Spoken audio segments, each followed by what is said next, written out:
வணக்கம். விரிந்த பார்வையின் இன்றைய காலை நேர செய்திச் சுருக்கம்.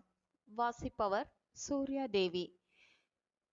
6ஆம் கட்ட தேர்தல்கள் முடிவடைந்துள்ள நிலையில் இறுதிக்கட்ட தேர்தல் வருகின்ற ஜூன் 1ஆம் தேதி நடைபெறுகின்றது.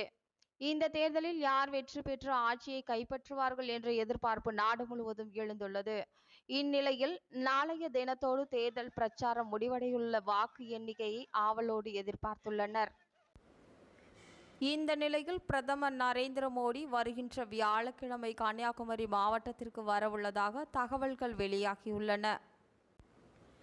26 வகையான சான்றிதழ்கள் மற்றும் பட்டா மாறுதல் கோரும் மனுக்கள் மீது அதிகபட்சமாக 16 நாட்களில் முடிவெடுக்க உத்தரவிட்ட அரசு சேவை பெறும் உரிமைச் சட்டத்தை நிறைவேற்றாமல் இருப்பது ஏன் என்று பல்வேறு அரசியல் கட்சிகள் கேள்வி எழுப்பி வருகின்றன.